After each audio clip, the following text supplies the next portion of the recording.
recorded, man. Yeah, I brother, can like, dig it. stop it right on. Hey, man, what's your name?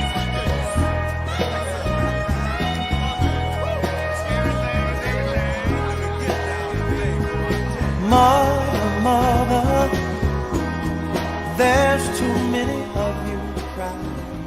Let me tell you something you already know. The world ain't all sunshine and rainbows. It's a very mean and nasty place, and I don't care how tough you are, it will beat you to your knees and keep you there permanently if you let it. You, me, or nobody is gonna hit as hard as life. But it ain't about how hard you hit. It's about how hard you can get hit and keep moving forward. How much you can take and keep moving forward. That's how winning is done. Pain is temporary. It may last for a minute, or an hour, or a day, or even a year. But eventually, it will subside, and something else will take its place. If I quit, however, it will last forever.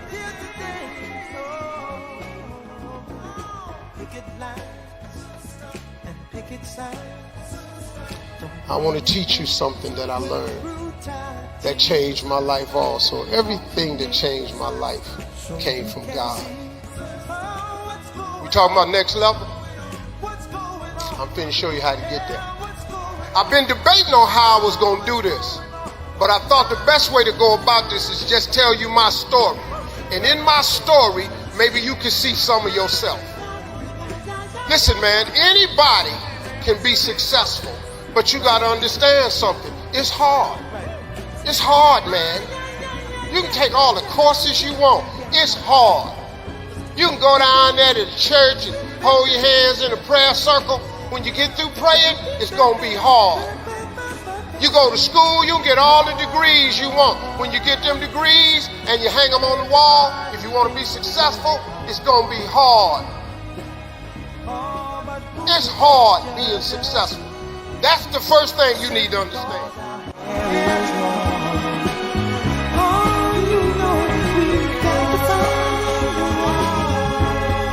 Bring some understanding here today. Pick it loud. And the difference between a champion and someone who's forgotten is that a champion shows up. That's the only thing. Every day shows up. Gives himself a chance to make a difference. Because success doesn't know these things about cold or early or tired. It just knows if you showed up or not.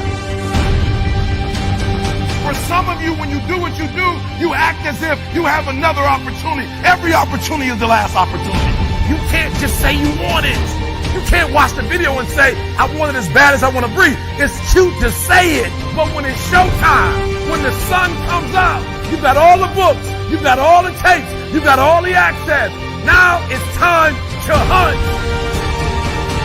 If it was easy, everybody would do it. But if life's got you down, I need you to get up and prove them wrong. It's gonna rain sometimes. I will. You're gonna feel discouraged sometimes. I will. No matter what the obstacle, I will. I will. I will.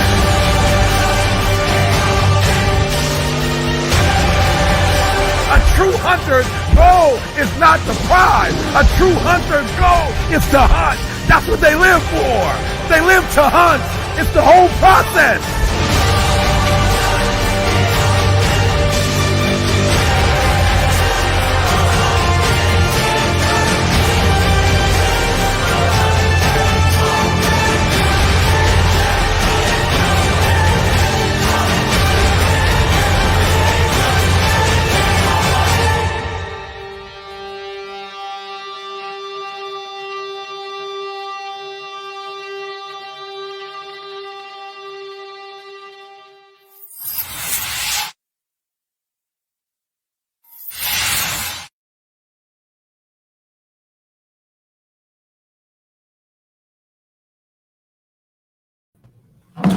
What's up, everybody? Welcome to Soul Talk. I am Pastor Leo Davis, and I have the privilege and the honor of having my queen, on the Soul Talk for the very first time this evening. What's up, Love Bone? Hey, everybody.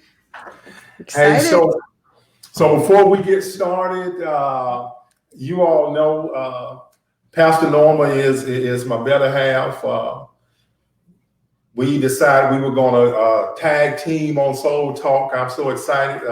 This is her first week on here, and you all are in for a good surprise.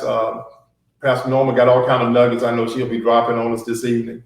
So I want you to buckle your seats, go get your coffee, your Kool-Aid, your popcorn, your potato chips, whatever it is that you do. Go ahead and grab your stuff. And I think we have an awesome show this evening.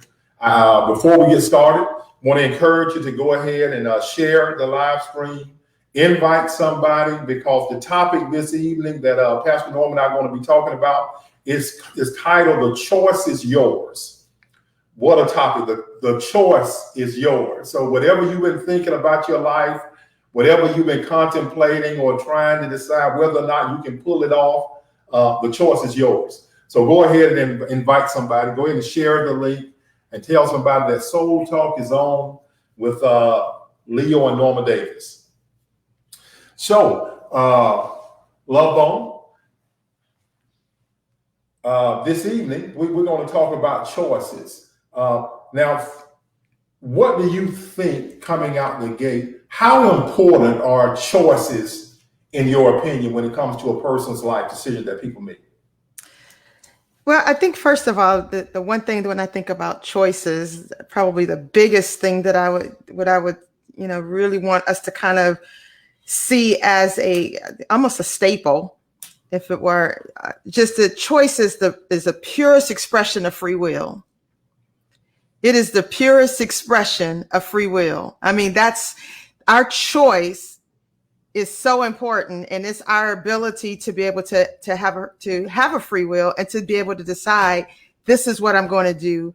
I'm going to do this as opposed to that. That's what I think of when I think of the word choices. Again, the pure expression of free will. If I was you all out there, I would have ran and got me a paper and pencil. Then I would have wrote that down. Because a lot of times, see, if we don't know certain things, we will find ourselves justifying things happening in our lives that we really don't want to happen, and we'll point the finger in every direction but at ourselves.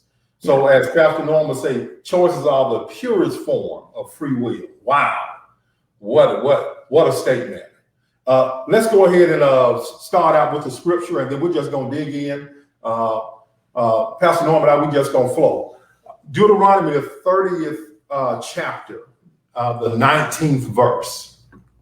It reads, I call heaven and earth as witnesses today against you, that I have set before you life and death, blessings and cursing. Therefore, choose life, that both you and your descendants may live. There it is, right there in the Bible. Right there, here it is. God is saying, hey, I have set before you life and death, blessings and cursings. And then it's like taking a pop quiz. And all of a sudden he tells you, say, now this is what I've set before you, but here's the answer to it. Don't even think about it. Select life. So, Pastor Norma, when we start talking, we're holding conversations about this, we talk about the purest form of a free will. Well, that's how God intended for us to flow through life. Would you agree? Absolutely. And he meant it so much so to where he gave us the scripture to prove that it's your choice. We don't have to. He has given us everything that we need, and he said, this is the way that you should go. But then he still gives us the ability to operate and to exercise our free will and say, yes, I will obey, or yes, I won't, or no, I won't, excuse me. And so we make that decision ourselves. So I think it's always so important that we think about that God has never made anything and decided that you guys have to do this or that. putting it before you. It's your choice. Wow. Now, Dr. Carolyn Leaf, the writer of the book Switch on Your Brain, She had a statement in her book. She said, "Our minds are the most powerful things in the universe after God." Our minds are the most powerful things in the universe after God. Now, what if we treated our minds as if they were the most powerful things in the universe after God? That's a bold statement. Right. You know, now, Pastor Norm, we know a lot of smart people. We know a lot of accomplished people. But then we also know a lot of people that if you meet them on any given day, they will give you a whole list of excuses to why they're not flourishing in life. So Right. Go ahead. No, I was thinking about something about excuses, and it always amazes me how we give ourselves excuses, and we will see someone else. If someone else were to do something, we will see what they do and see that was a problem, but then we'll give ourselves excuses because we judge ourselves on our good intentions, but we judge other people on what they do and what they say. And so sometimes that we don't really consider the choices that we're making are not the best, but we can always see the other person's choices and see, well, didn't they see that was wrong? It's kind of like when we're in I often look at when somebody's in you're in a place where the team is playing, and it's football team or basketball team or whatever, and you're in the stands. All of a sudden we have 20/20 vision because we can see so perfect. We're not on the field.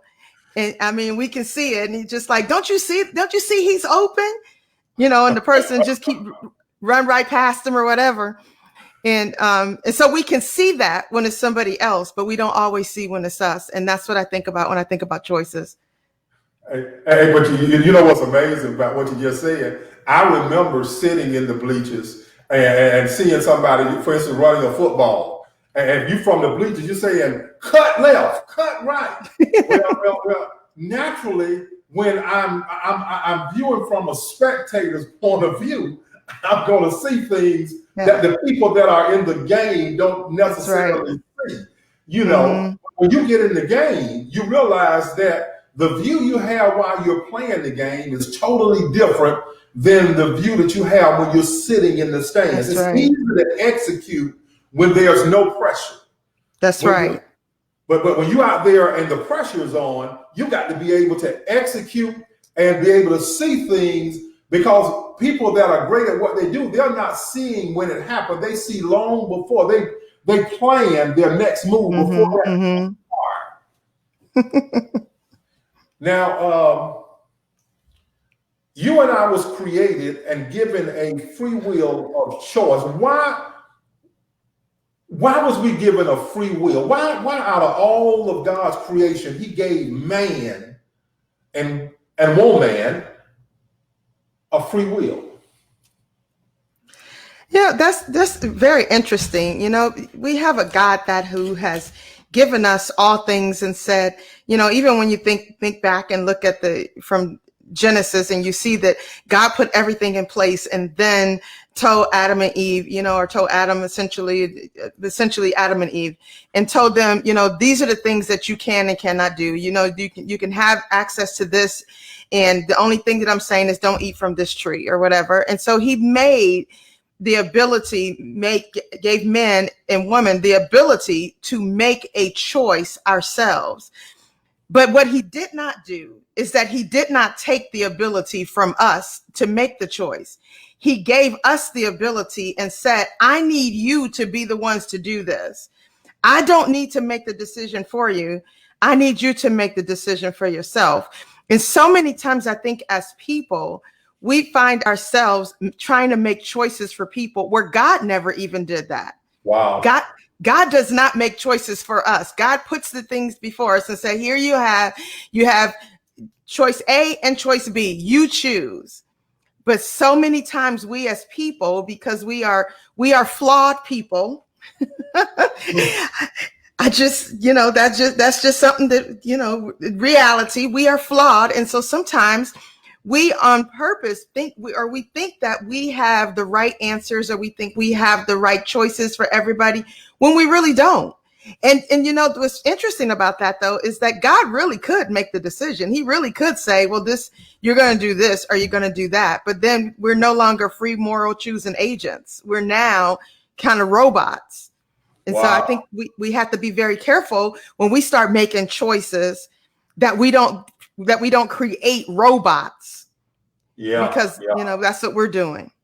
Yeah. Because really our choices can make or break us. That's why, you see, a lot of time we don't want to own our lives, so we find other people that, and we sometimes we will set people up by asking them questions to get answers, so that if whatever I'm attempting to do, if it doesn't work, I have a fallback.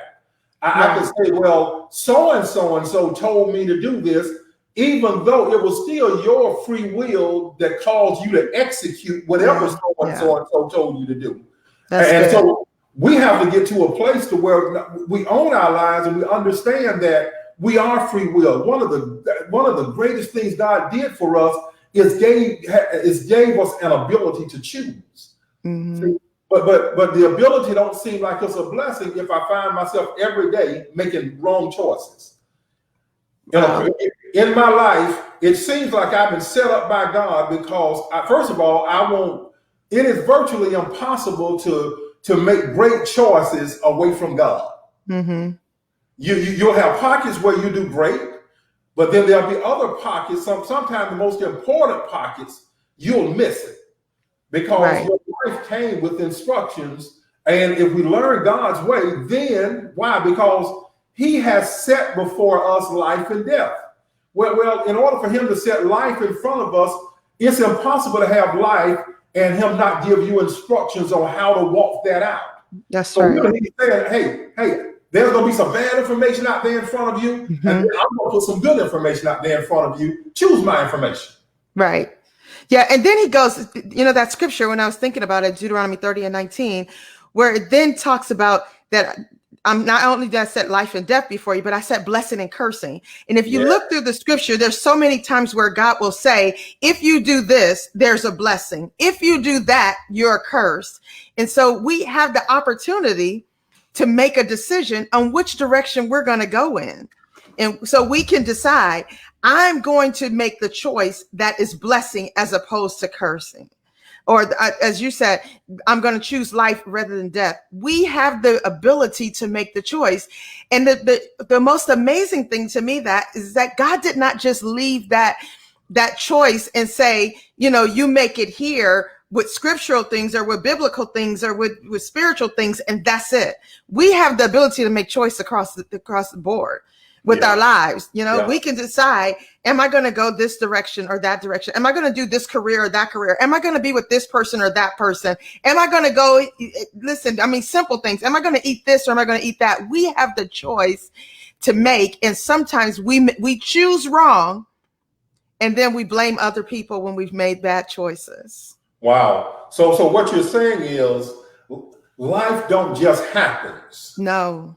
See, a lot of times you listen to people, you'll think that failure just snuck up on them. Well, all of a sudden I just found myself, and then they stop growing, and their excuses say, well, you know, it just didn't work out for me. Well, I was brought up on the wrong side of the track, or I was brought up in this family. But for every excuse a person has, if you look, you'll find someone that overcame even worse adversities and became successful. And the only difference is, as the old people used to say, see, in life, you're going to come to the crossroads. You're going to make a decision either to go right or to go left. And be wise in your choice, because each road will take you to a destination. It's just a matter of reaching a destination that you don't mind occupying versus somewhere where you're going to have a life of misery. Right. Yeah. So you said something earlier that like really kind of sparked something in me when you were talking about where people start to blame others. And so many times when people are looking for someone else to make a choice for them, that is exactly what they're doing. They're looking for a fall guy, or a fall girl. And realistically, We don't need a fall guy. We need to just decide, I'm going to make the choice for my life. And I think that's one of the things that we as people have really failed in, and that is to make choices for our lives that we can live with. Because sometimes we're making choices based on what we think that somebody wants us to make, that we think they want us to do this or that, or they make that, they make it really difficult and say, do this or do that and give us ultimatums or whatever. But still, ultimately, we have the choice. That's right. Yeah. That's right. That's right. And so we can't blame other people. I think that, for me, that was something we dealt with this. I mean, just within our family, and without going into a lot of, deep details, but we dealt with that in our family where we had people that were telling us what we should do, how we should raise our children, how we should do this, how we should do that. And we decided that we would follow what those voices told us, even though we knew better and we knew that we should not have, and we knew we could have made different decisions, but we didn't. And for a short time, I think we even fell into that same trap of kind of blaming, well, if this person wouldn't have said this or that, then we wouldn't have made that choice. But then I remember when it came to a point to where we were like, okay, wait a minute. Even though this person had this place in our lives and they had a choice and they told us that we should do this to that, we still had the choice to whether to do it or not. Yeah. Well, you know what? See, really, it gets to a place to where you have to learn how to respect your voice, what's on the inside of you, just as much as you respect other people. Mm-hmm. Because too often people sign over their lives to people thinking that people know more about what they were put on the planet to do than them. There's nobody in the world should know more about who you are than you. That's right. Something is out of balance if you spend all your days going to this person or going to that person, or even, and it's real bad a lot of time in church where, they come into a situation and they believe that the pastor is supposed to know everything. I believe a good pastor will pray and listen to God on behalf of people, but I don't believe that the responsibility of the pastor is to know more about a person's life than the person knows about their own lives. It's a matter of stopping and grabbing hold to your life and deciding that I'm going to be more acquainted with myself than I am with anything else that's going on the planet. That's right. Yeah. See? Yeah.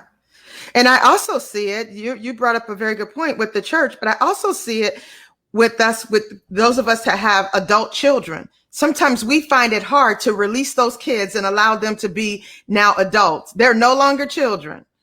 And at some point, we have to get to the place to where we say, I've showed them, we've raised them, we've told them exactly what to do. We've made it easy for them to make the right choice. But if they make the wrong choice, it's their life.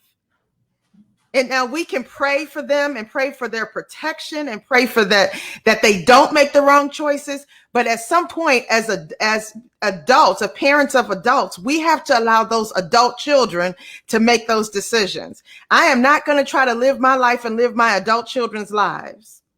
Yeah. I mean, just time out for that. Yeah. And because once again, there's a time. There's a season for your voice to be the loudest voice in the lives of your children. But then there's a season when you have to trust what you put on the inside of them and trust the God who created them and loved them more than you could ever love them, and then release them. A lot of times people hold tight because it's not because of love a lot of time. And don't misunderstand what I'm saying. A lot of time it's more fear driven than anything. That's right. Yeah. Because if you saw your children walking out your doors into adulthood, you saw them being able to apply the lessons learned throughout their life up until that point, and you knew that they were going to be successful, you would encourage them to leave. But a lot of time we convince ourselves, because really in some cases we've been smothering them anyway, so we don't feel that they can survive without us. Right. That's right. And we hurt them a lot of time because I don't care how much you want to protect them. They fall into category 2. The choice is theirs. Right. When they walk outside those doors. Yeah. Yeah, definitely. Yeah, I remember there was a time when one of our children did some things that we didn't necessarily think that they should have done.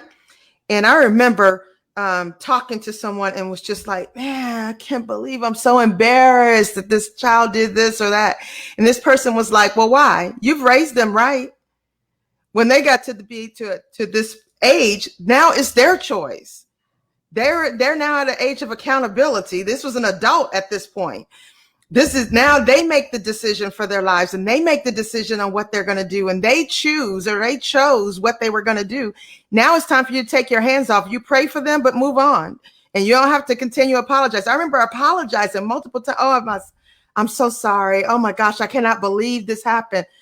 But I mean, at that point, this was an adult. There's not anything that I can really do. And so that was a real strong point for me in a place. And the great thing about it is you as the father, you are so cool, calm, and collected. And I'm staying up all night. I can't hardly rest. I can't sleep because I can't believe my child has done this or that. And not that you don't care, but just you carry it differently than me. But I was struggling with that because I wanted them to make the right choice, and I wanted them to make the choice that I thought that they should make.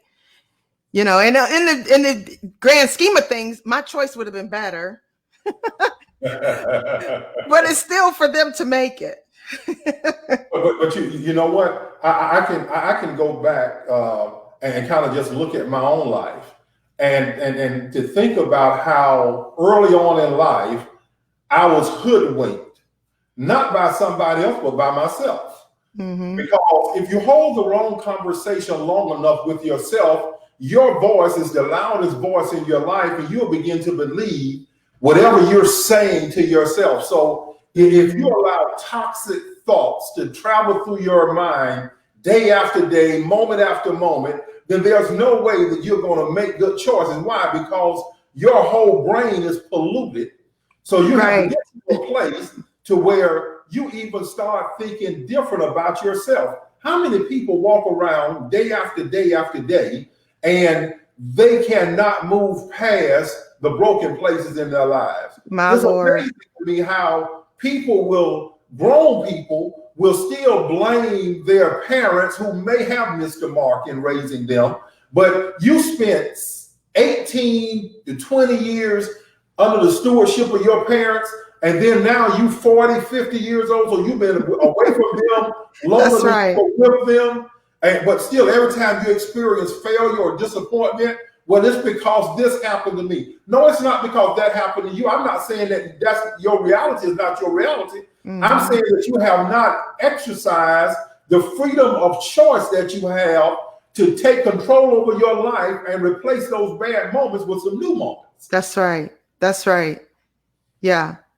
Again, it goes back to choices are the purest, form of free will. Yeah. Yeah. And us blaming somebody else is not going to change. It doesn't. What does it do even? Because all that does is just continue to give us an opportunity to say somebody else did something or whatever, but we still are in the same situation or even worse. Yeah. Because we're in that place, in that state of blame fixing and saying that somebody else has done this, you know, singing that somebody done me wrong song. You know, I would have been going right if you would have only did this, if they would have did that. Well, I mean, like, so what? If they would have did it, you still had the choice to make a decision of whether you're going to go that way or not. Well, that's just reality. And really, the reality of it also is we are all faced with moments that we have to choose to make certain decisions. That's right. Sometimes we don't love ourselves enough to do right by us. Mm-hmm. We will hold everybody accountable for how they treat us or what they did to us, but we never get to a place where we go stand in front of a mirror and apologize to ourselves because we have done ourselves more harm than all the people that's on you did me wrong you did me wrong list. Mm-hmm. Mm-hmm. Now I'm saying, you know what? Okay, let's settle the score. Because the reason why you didn't do good in school is because you went to school and you didn't apply yourself. That's right. Your Your mom wasn't there, your dad wasn't there, whoever did you wrong, they were not in the classroom with you, but you decided, Leo, I understand I'm going to talk about myself. See, but some of you have done the same thing. You made decisions in critical moments that came back to bite you, Right. but instead of owning it, you want to find someone else that you can point the finger at. Every bad decision that you made when you reached an age of accountability, you have to own that, because that's the only way you get rid of your toxic way of thinking and now move into a healthy place of thinking, which will cause you to make better choices. Right. Yeah. And I was thinking about this, this quote I'd read some while ago, and it said something to the effect of life is the sum of all of our choices. Yeah. And where we are is based on the choices that we've made, good or bad. Because, you know, and we've talked a lot tonight already on bad choices, but sometimes we make good choices, and those good choices cause us to be in the right places. That's and right. they cause us to make some, you know, the choices that we make. And if they're good choices, they cause us to be in the right place at the right time, doing the right things, receiving the right kind of, you know, the right people in our lives, the right situations. They cause favor to be on our lives. They cause us to be able to walk in places that we wouldn't normally be able to walk. So sometimes it's not necessarily just the bad choices that we have to look at. We can look at the good choices too and say, that was a good choice I made. So every choice is not bad, but every choice is also not good. And you know what? And see, and that's the key, because see, a lot of time when we look at life, there are countless people that wake up, and they wake up with a plan that they're going to maximize the moment. They understand one of the greatest commodities that was given to us just happens to be the thing called time. So because it's connected to life. And when you misappropriate time, you misappropriate your life. So you and I and those that are viewing have to be strategic when it comes to how do I manage my time? Because when a second passes, you can't reach back and grab it and do anything with it. When it's gone, it's gone. So my choices have to be so intentional that I understand the decision that I'm about to make, it's going to follow me. Mm-hmm. It's going to cause me to either be in the place I want to be, or it's going to put me in a place where I don't want to be. And then get in the habit where we study people who do make great decisions. Too often, you know, where you have people that they know they don't make good decisions, but then they hang around people that make even worse decisions than they make.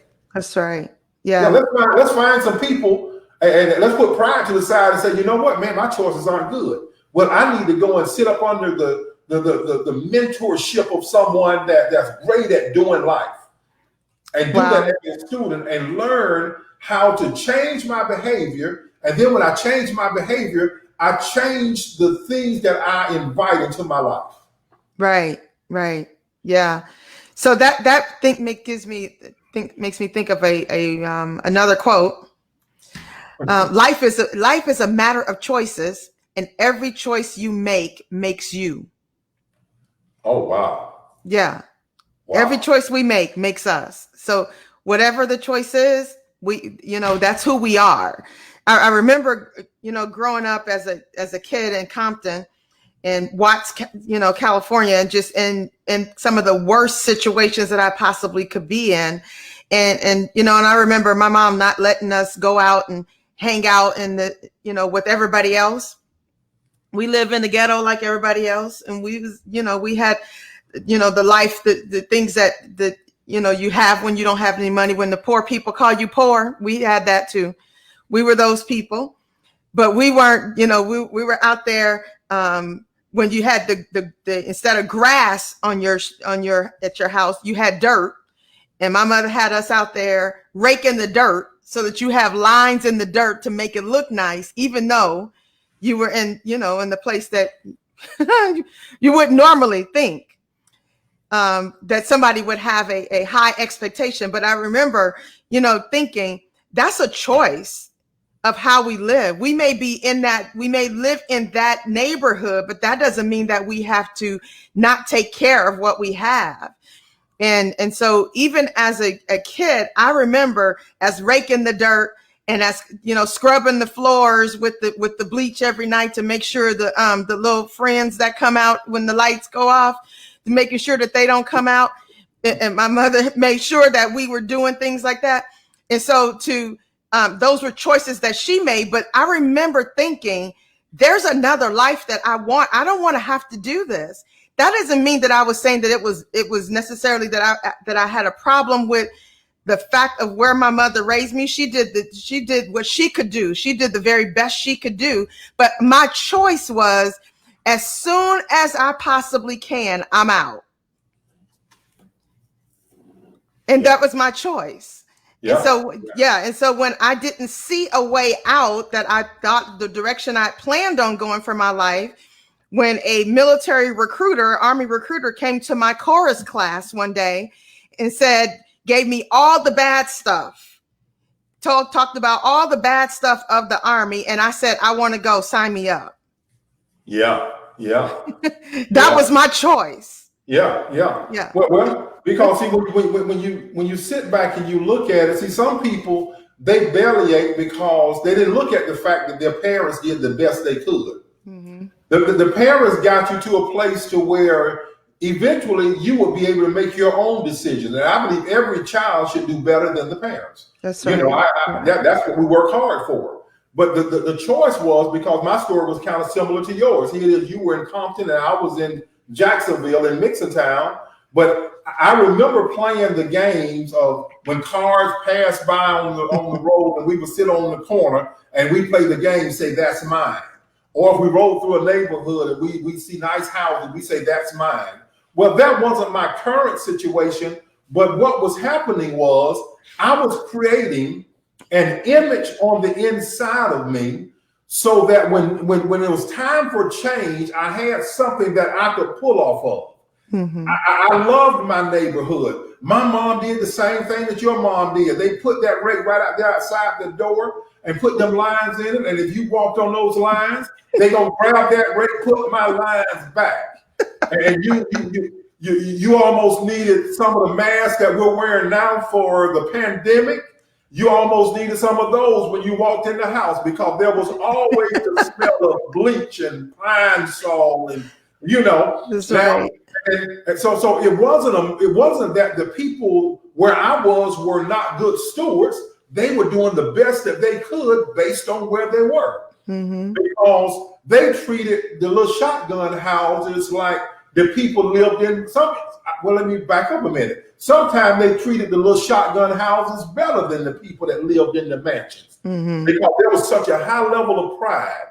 Well, because they function like that, people like us, we expected just a little bit more. Well, I know I can get away from Compton. I know I can get away from Mixontown. I know that if I get in the Army, maybe I'll learn something that I didn't know. Maybe I'll be exposed to something. If nothing else, they're going to give me a paycheck. See, so because of that, you got exposed. Now you made different choices because you got a new level of information. That's Most right. people can't change because they're still connected to outdated information that is still yielding old fruit. Wow, that's good. Still yielding old fruit. So in order to change, we got to do something different. Yeah. Proverbs, the 23rd chapter, 7th verse, part of that scripture says, for as he thinks in his heart, so is he. Good thinking equals good choices. Good choices equal healthy thoughts. Hmm. On the other side of that, toxic or bad thinking equals toxic choices, and toxic choices equals toxic thoughts. See, everything is connected. Mm-hmm. As a man thinketh in his heart. Well, you got to decide that you're going to think good things in your heart. Because you can't produce, you will never produce something that's not in your heart. That's right. Yeah. Mm-hmm. Yeah, your heart is a gateway to who you are. Yeah. I can look at, when I look at people who behave bad, I know there's a heart condition. When I look at people that fare well in life, I know that there's a heart thing there, not the heart that pumps blood. There's a thing there that you grab hold to where you get off on the fact that it's worth being good. Right.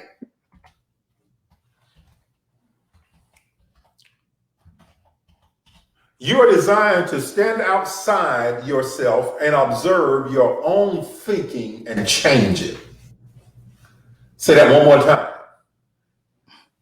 You are designed by God to stand outside of yourself and observe yourself, your own thinking, and change it.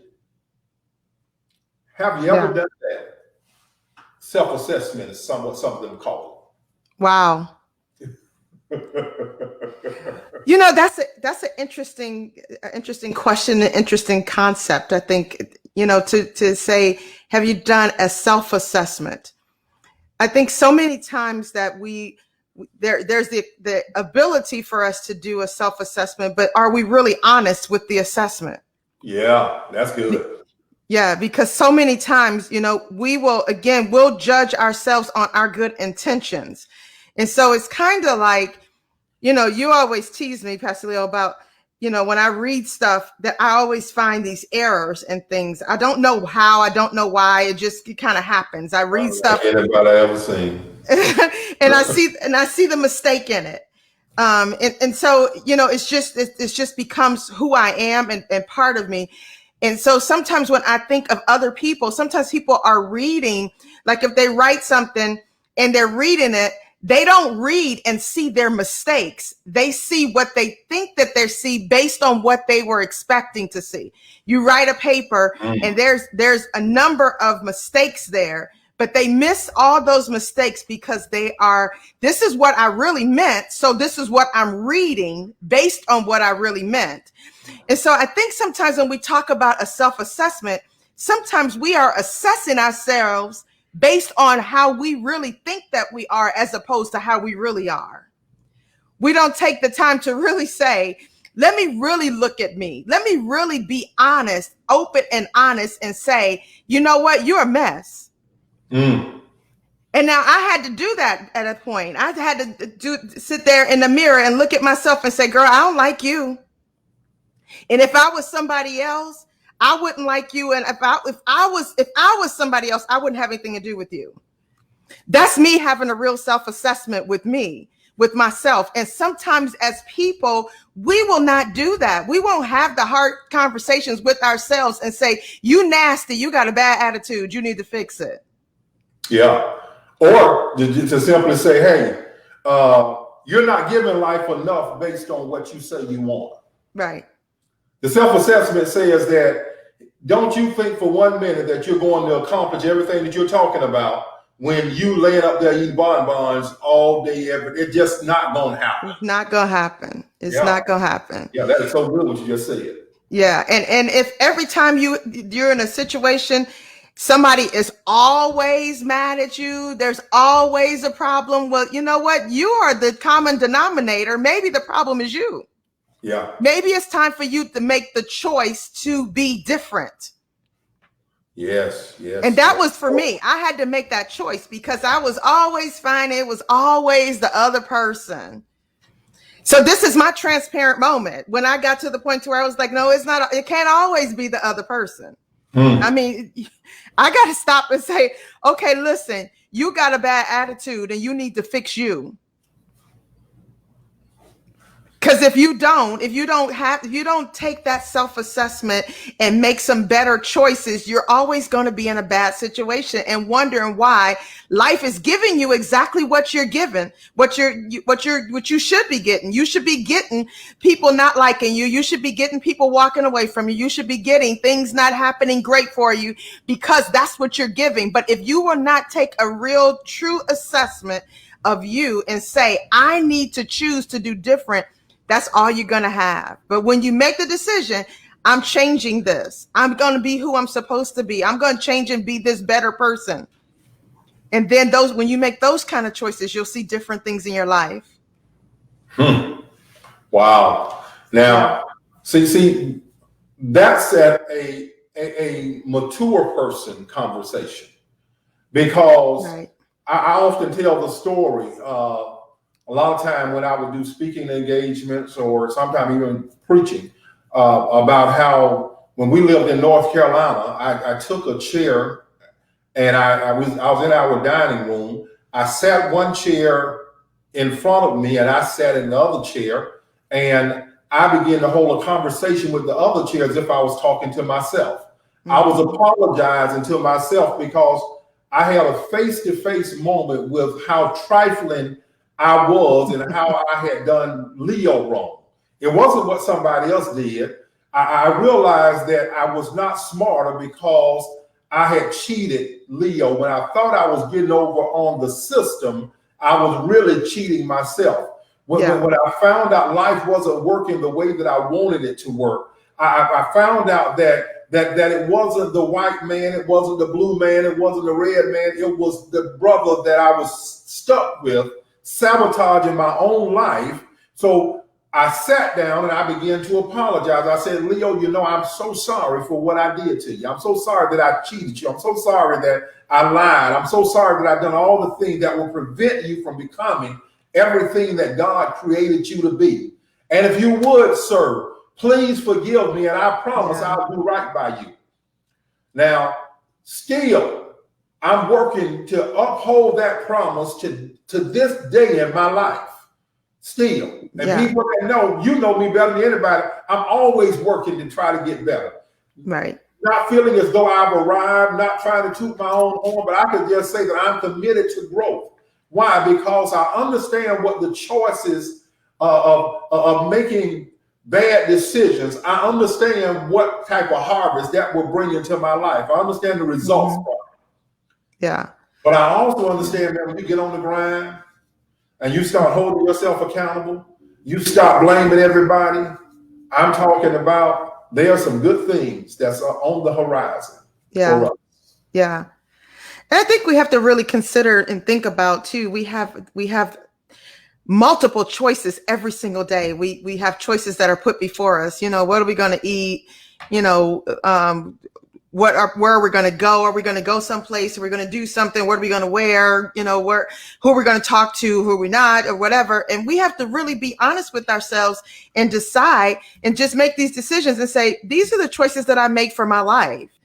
Yeah. And these choices have to be okay for me. And so when you think about, when I was just talking, I stood in the mirror and I talked about particular issues that I was dealing with that I didn't like when I looked at me. When you put that chair up, you looked at some different things, not the same list of things that I was dealing with. You dealt with some things that were in you that needed to be changed. And so I think a lot of times we have to really be honest and say, we may not have the same issues, but we have some things that we need to deal with. And whatever those things are that we need to deal with, we need to take the time to sit in our own chair or sit in our own mirror and start making those decisions, making some choices to change.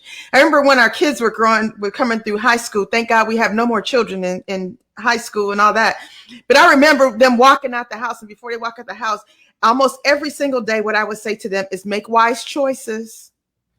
Make wise choices, because the choices that we make, there are consequences to our choices, good or bad. That's right. Whether we make the good decisions and good choices, we have great consequences. And if we make the bad ones, we don't. That's just realistically. And you know what else good about that? But the choice is ours. When you look at that, you understand too that, society, the world is unforgiving if you make the wrong choices when it comes to certain things.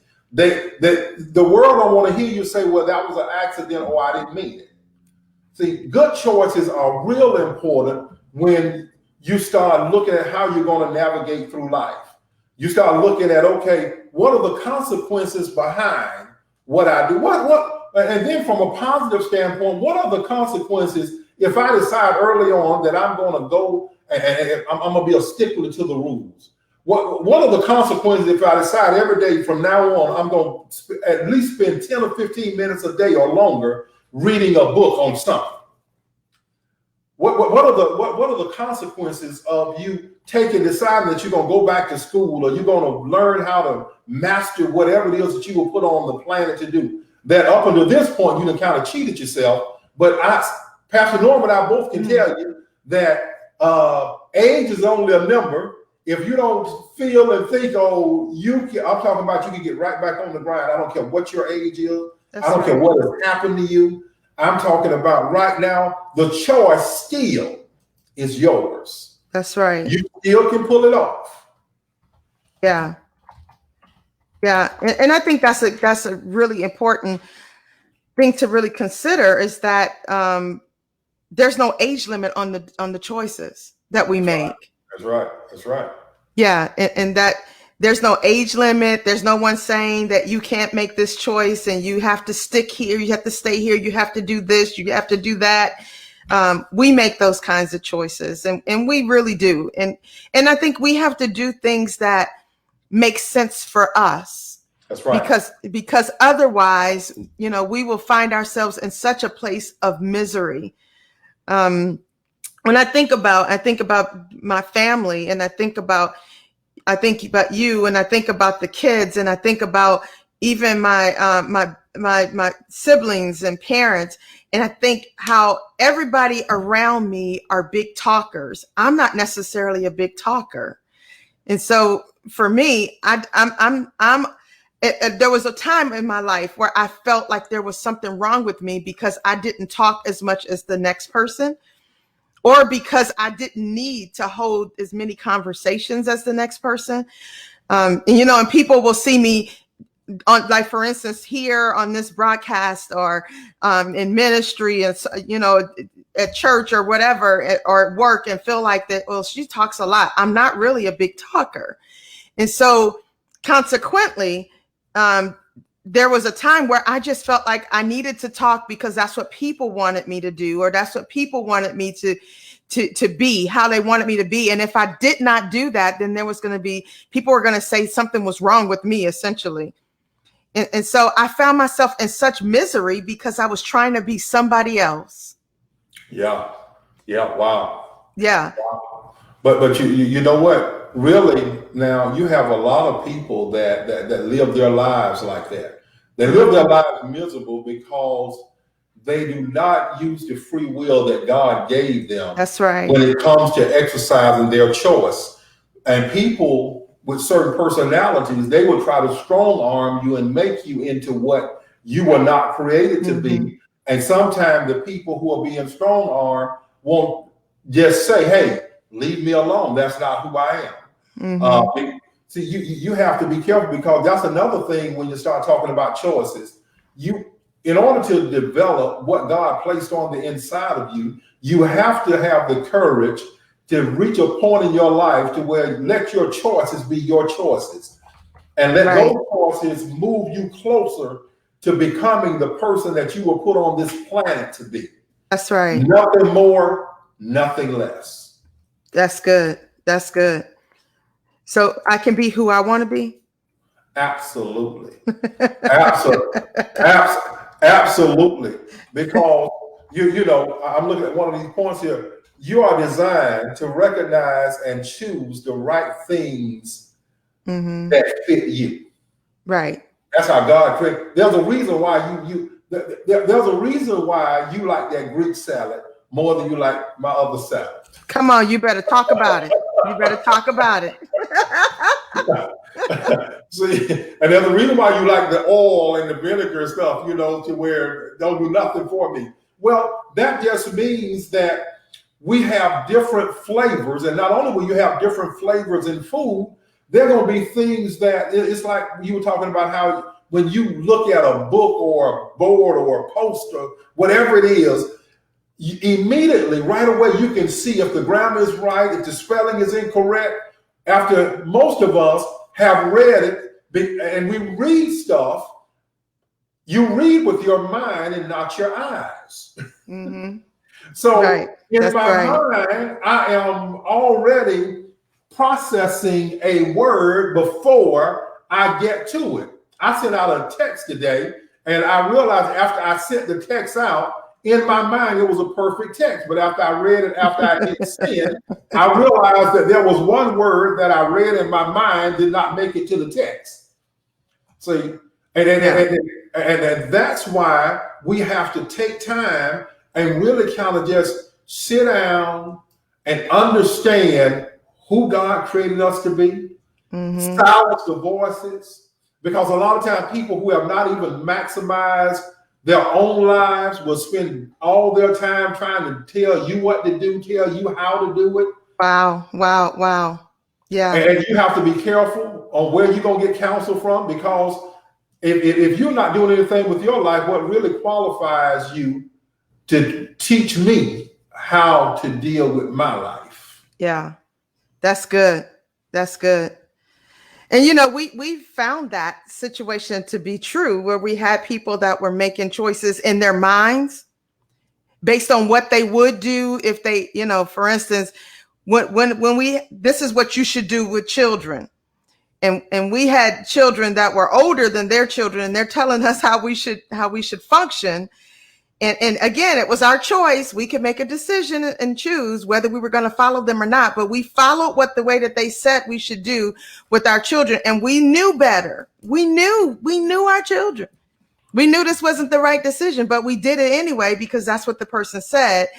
And then when their children got to the age that our children were, and then they started making different changes, different decisions and things, because they were like, oh, wait, hold on. These kids don't come with a manual. And all of a sudden, you know what it goes back to? Many of them were sitting in the bleachers watching the game. Right. That's right. They were still sitting in the bleachers. Some of them trying to give me instructions and give you instructions on how to raise children. Even have no children. So you sit in the bleachers. As soon as you get in the game, you understand it ain't as cut and dry as you thought it was. But like anything else, we have to make sure that there are certain requirements that you have to meet in order to speak into my life. See, there are certain, you got to believe what you say, what you're saying out of your own mouth. Yeah. Oftentimes we allow people to try to help us to make choices. First of all, they don't believe it enough to do it themselves. So I'm real skeptical of people who try to give me information and then you don't believe it enough to where you're doing it. Yeah. I think sometimes too, we have to really kind of just look and see when we're deciding on what choice to make, we need to really look at what are going to be the long-term effects. And do those choices line up with the goals that we have for our lives? Because sometimes when we're making choices, we're not considering that they're on the other side of that choice. There are going to be some things that are going to happen. Some decisions will have to be made. You may be going in a different direction. Somebody else that's attached to that choice or that decision may have to make some changes. I think we have to, when we're making choices, we have to not make those choices in a vacuum. We have to make those choices realizing that there are some effects, maybe short-term, maybe long-term effects that will be attached to those decisions. Whether we decide I'm going to this school or that school, maybe that's not as big a choice, but whether I'm going to marry this person or that person is a huge choice. Yes. Maybe whether I'm going to move and go to here or go there is a huge choice. So some choices may not necessarily, whether I'm going to eat spaghetti or toast today, maybe not be as big a choice as it is as far as, whether I'm going to move to this city or that city, or am I going to be with this person or that person, or am I going to, if I'm going to be this church or that church even. Sometimes the decisions and choices that we make, we have to think about what are the long-term effects of that choice.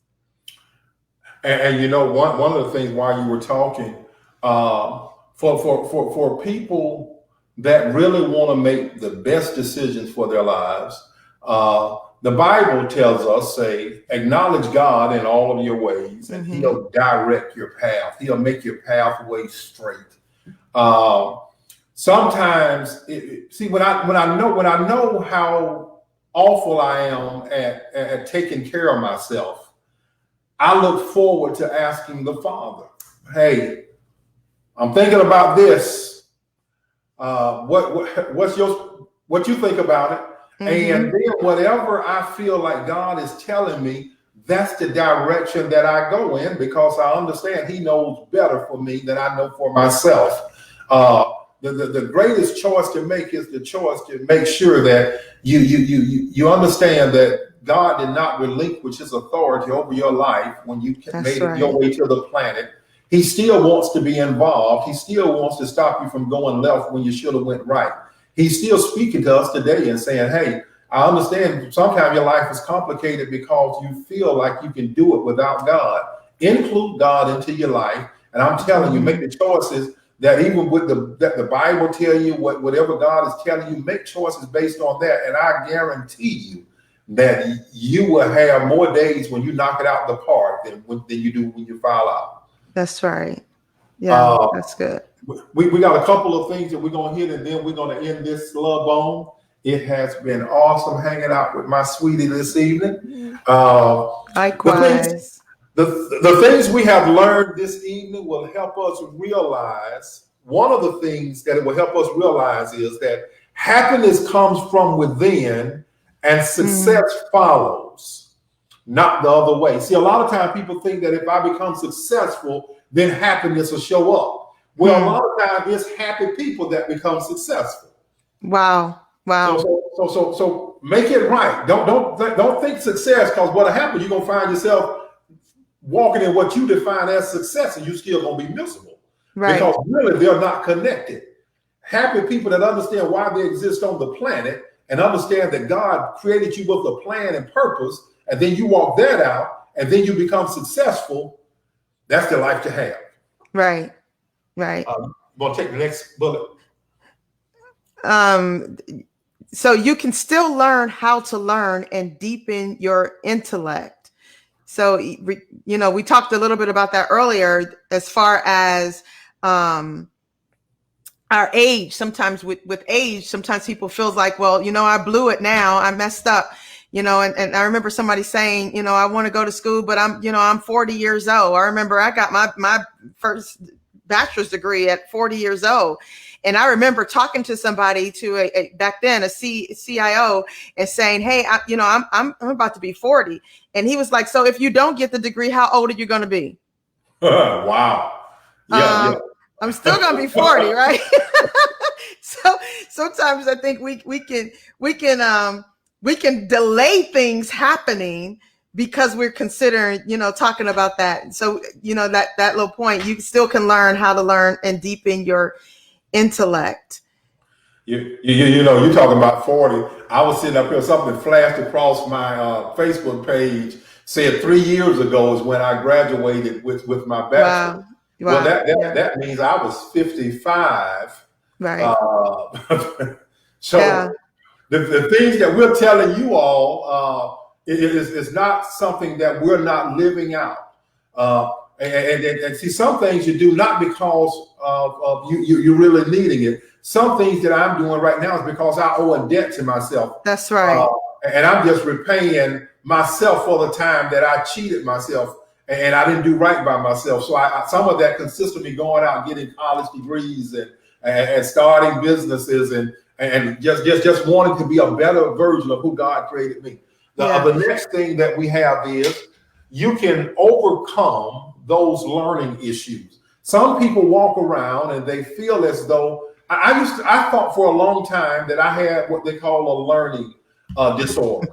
I thought I had a disability, and I, that was my story, and I told it with such pride. I had a smile on my face. I say, well, really, I had a learning disorder growing up. By this time, I had started reading a few books, and I thought that just made my story sound good. And then one day, I told that story, and it's like God said, Leo, that's not true. So now there's a conversation going between me and God. Well, what do you mean that's not true? I was right there. The reason why I didn't learn because I had a learning disorder. And then as sweet as he could, he said, you didn't have a learning disorder. You had a study problem. You didn't study. So nothing could be in you if you didn't put anything, right. Nothing could come out of you if you didn't put anything in you.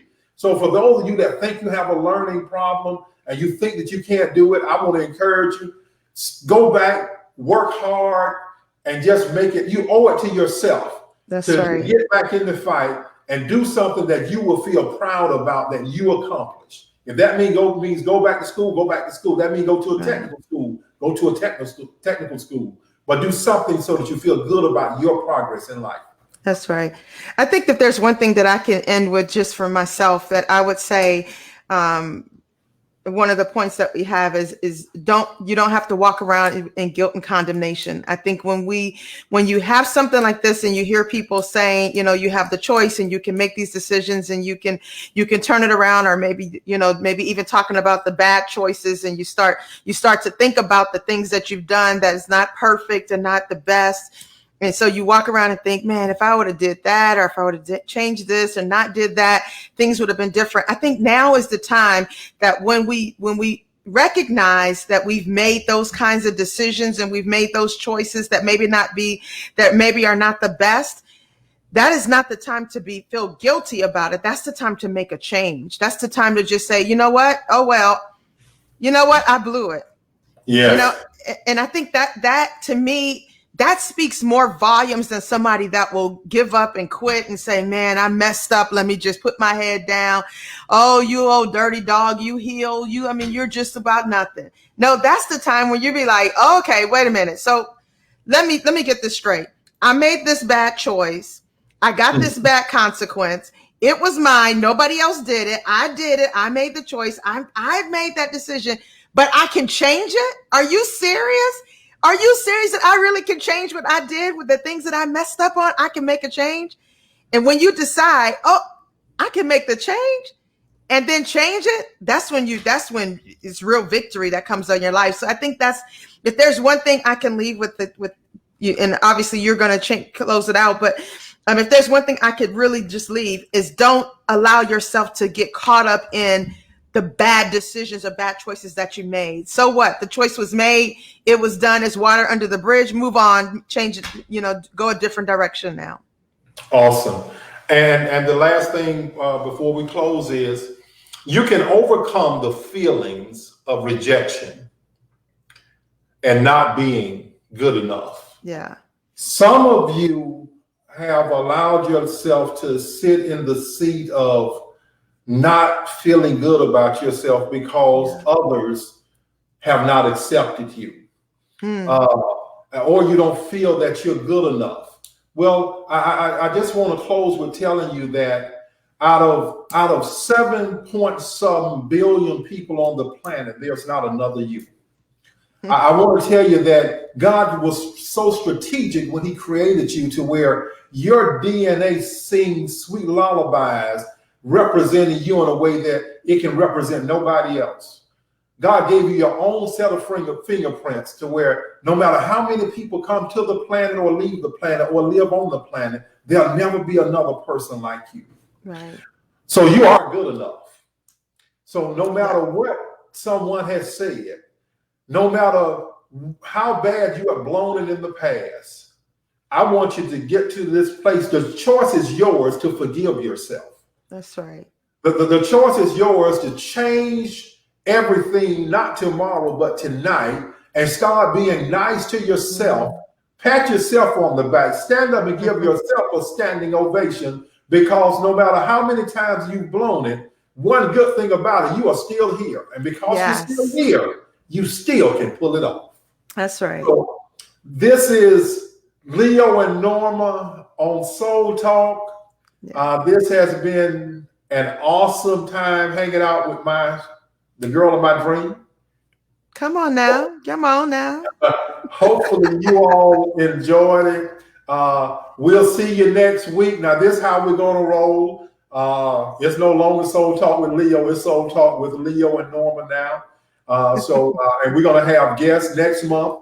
We're going to be featuring different authors. We're going to invite them on. We're going to talk about the books that they've written. I think it's going to be amazing. And so we encourage you to tell somebody, because I'm sure with the different authors that we have on here, they're going to have something in those great books that they wrote that's going to touch your life. So we love you, and we'll see you next time. We're out. Bye. Have a great evening.